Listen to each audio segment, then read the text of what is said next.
Hey guys, welcome back to today's video. Today is Thursday, August 25th, 2022, and today we are going to be talking about New York's 19th Congressional District. There was a special election last Tuesday, actually just 2 days ago, in which the state of New York had this election where the lieutenant governor, previously who held this seat, Antonio Delgado, chose to resign back in May to fill that vacancy under Governor Kathy Hochul. As a result, they prompted a special election that coincided with the regularly scheduled primary elections, and many people were looking to this as a bellwether/test for our national environment going into the November midterms. Now, this congressional district, for context, is a district that President Biden won in the last election by just 1.5%. It was exceptionally close, and it is also a district in which President Trump won here back by about 7 points in the 2016 election. Knowing that altogether, there were many people who were indicating that the Republican Party would win this district. In fact, 2 days ago, I made a video saying that if I had to bet money on it, I would say the Republicans win it. But in that election, the Democratic Party practically shocked the country by actually going in favor of the Democrats by winning this district, but also expanding on where President Biden was in the last election, in some ways indicating that this election was better for Democrats than the 2020 election.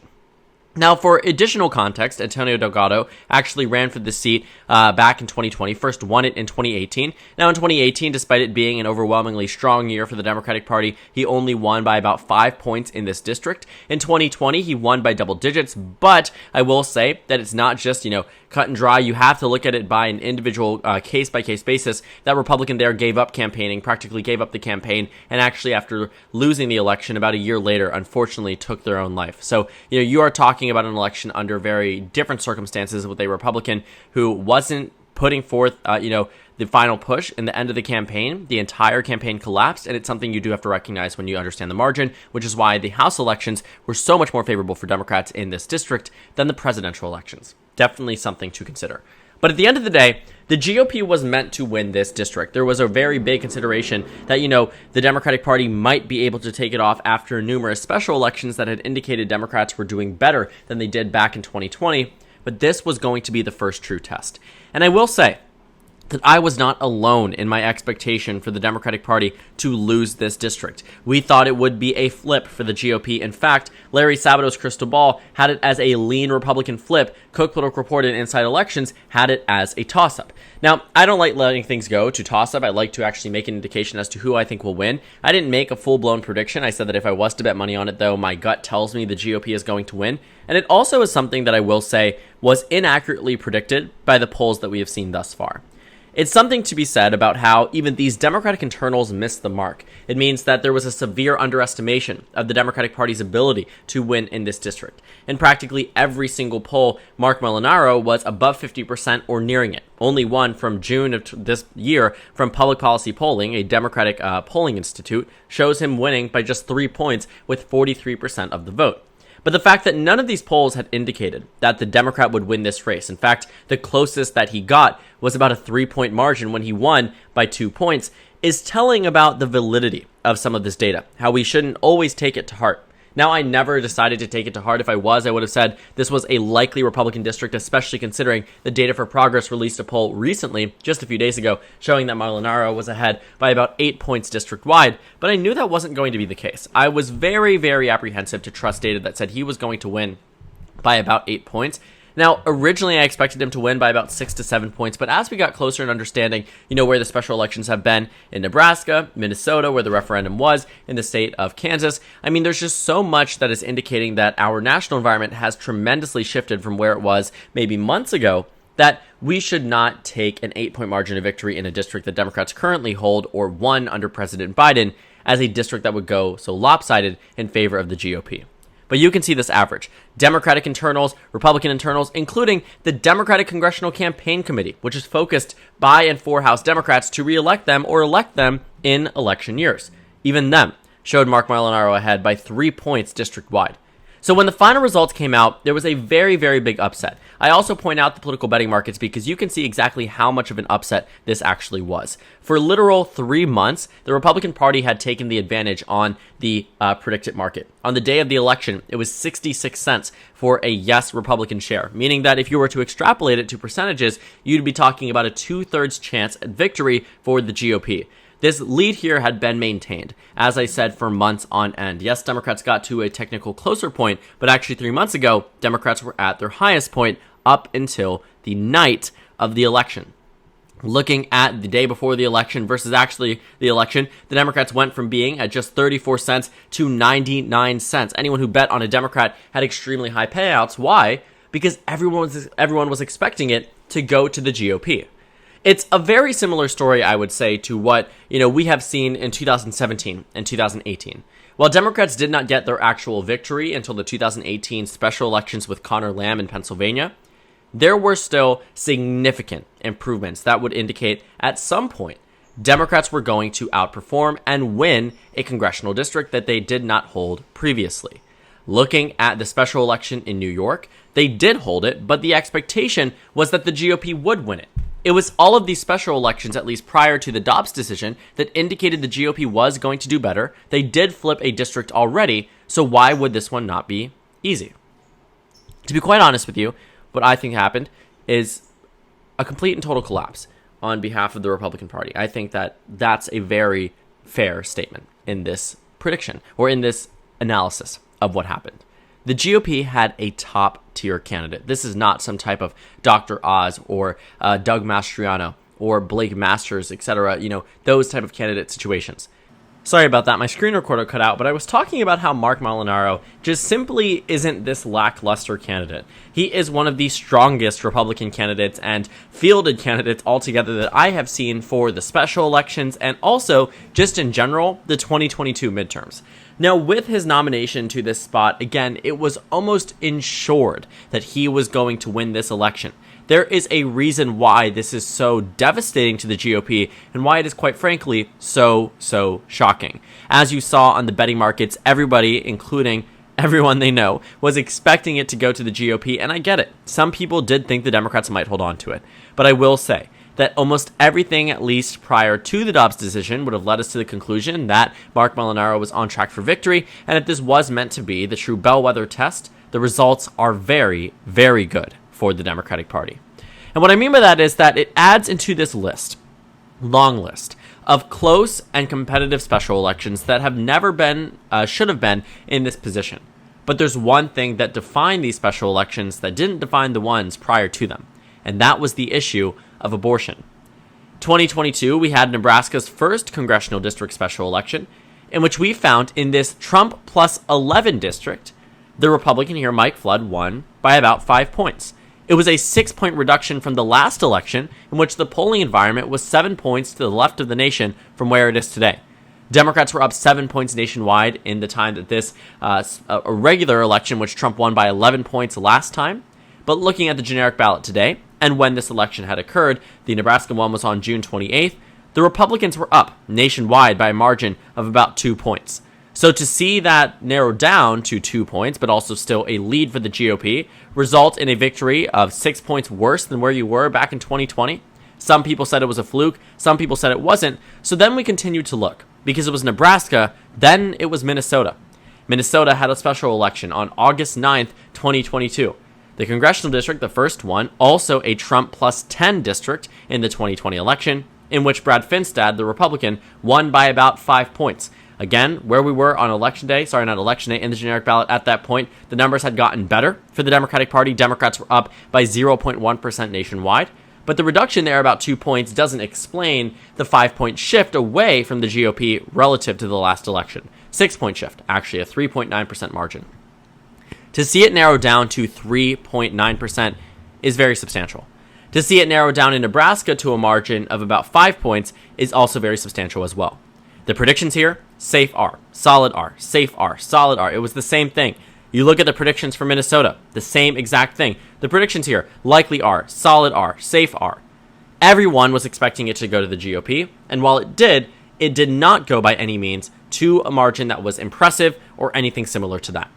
Looking at this special election that was held last evening, I already showed you what the predictions were, lean Republican, but the polls here are what really throw me for a loop. Because they show that the Democrats should not have won this race by any stretch, well outside the margin of error. And that's exactly what happened.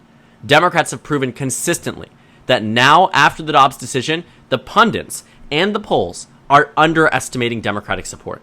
and you find that to be true. All of these Democrats have expanded on their margins relative to where President Biden was in the last election.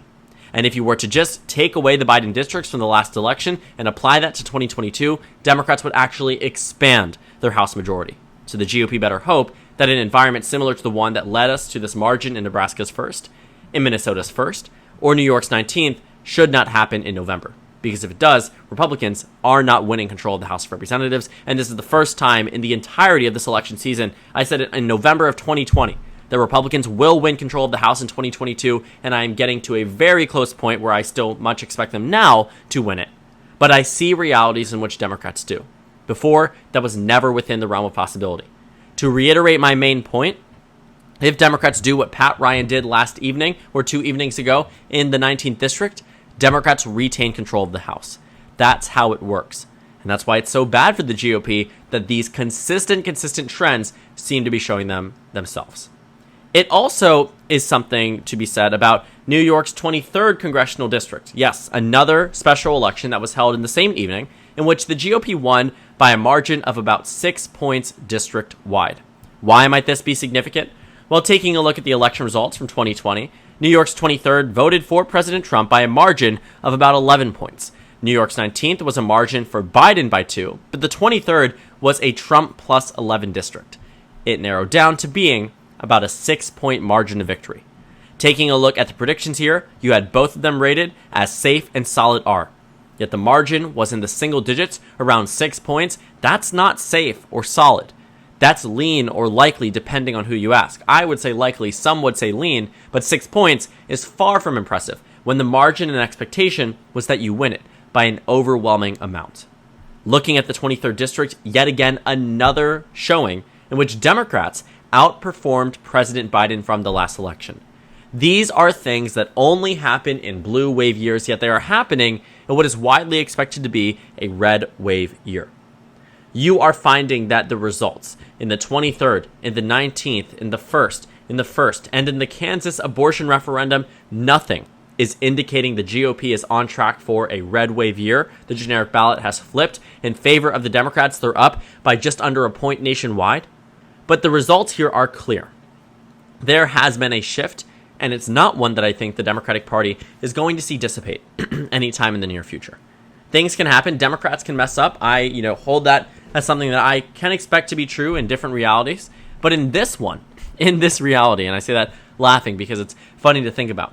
But obviously, what we are finding in these results today, nothing is indicating a red wave here. I am still holding out strong in my early estimations versus now that the GOP does rebound, but at some point, I'm going to have to face reality if a month from now, the Democrats are in the same position. If 2 months from now, the Democrats are in the same position. Because if they are, forget about this idea of a red wave. We're back to a neutral year, which means the GOP probably is not winning control of the Senate and maybe is winning control of the House. It becomes a question rather than a certainty. And that's what should terrify the GOP. That election from last Tuesday was enough for me to say there needs to be a significant reevaluation as to where we are nationwide. And it's something that people definitely need to consider. Looking at the 538 forecast, let's take a look at how it's changed. Not too much. The House still very much in the way that it was before, but the individual districts that have displayed these close and competitive special elections definitely have been impacted. Again, as I said, Republicans are still the favorites. This is still something that we need to understand too, because the majority here for Democrats is about 4 seats, 4 to 3 seats. So to know that, you have to say, well, there's a very good chance the Republicans do get those 3 to 4 seats. But what if Democrats are able to win some seats they otherwise might not have? If they narrowed up Nebraska by, 6 points, they narrowed up Minnesota by about 5 points. These are things where that type of narrowing up is so substantial, and it's enough to sort of say, if Democrats were to do that in the House elections, they could counteract potential losses by the GOP. There are now some gerrymandered states where you've seen some changes in the congressional maps that make it harder for Democrats to win. But overall, on average, when you take a look at congressional redistricting nationwide, the Democratic Party actually seems to have held on to the same amount of seats that they had previously. The GOP has made some advancements and reduced the number of competitive seats, but Democrats still have very good opportunities in these House elections. If Democrats lose it here, they'll probably win it back in 2024, looking at it entirely. But I think looking at the state of New York, just what we should take away from this is that the Democratic Party has proven us wrong yet again. that the environment as of right now is not conducive for a red wave year. The environment that we can expect in November might be. Let's say gas prices go back up. Let's say the issue of abortion falls into irrelevancy. That could very well happen. But what we have seen thus far is that it simply hasn't. Months after the Dobbs decision, the Republican Party is seeing how it's negatively impacting them, and it's very substantial. Every single election since the Dobbs decision has moved away from the GOP by an epic proportion. And by the end of this month, guess another race that we are going to find out the results, Alaska, in which they are going to count the ranked choice ballots in, and guess what? It looks like the Democrat there might be on track for victory. If Democrats even flip a singular seat, such as even Alaska, a seat that Republicans have held for over 50 years. If Democrats can flip that in what is expected to be a red wave year, it tells us that we are no longer in that red wave year. The environment that we have led ourselves into and begun to understand was one that the GOP was doing well up until the Supreme Court's decision. And you can find that to be true in every single election leading up to it, including the one right before in Texas's 34th congressional district, in which Republicans flipped a seat that Democrats and Biden won by about 4 points in the last election. The GOP flipped it, won it by a combined average of 4 points district-wide. Substantial, but what I will say is that 4-point margin, that 8-point swing, is substantial enough to say maybe at that point it was a red wave, and it definitely was a very good indicator for the GOP, but something changed. And that one thing that changed is an undeniable fact that Roe v. Wade was overturned. The issue of abortion is now number 1 or 2, depending on the different polls that you see in terms of what's most important to American voters. And it makes me understand and me know that there is something changing the tide, and what's changing it is Roe versus Wade, which could eventually lead into a Roe v. Wave for the Democratic Party. So thank you guys so much for watching this video. Make sure to comment down suggestions below. Subscribe on the left if you haven't already, and check out the Instagram and Twitter. At the bottom left of the screen, there's also a Discord server for you to go ahead and join. On the screen, there's a video you can watch, and then a playlist for my 2022 election analysis videos. Again, thank you guys so much for watching, and I will see you all later today.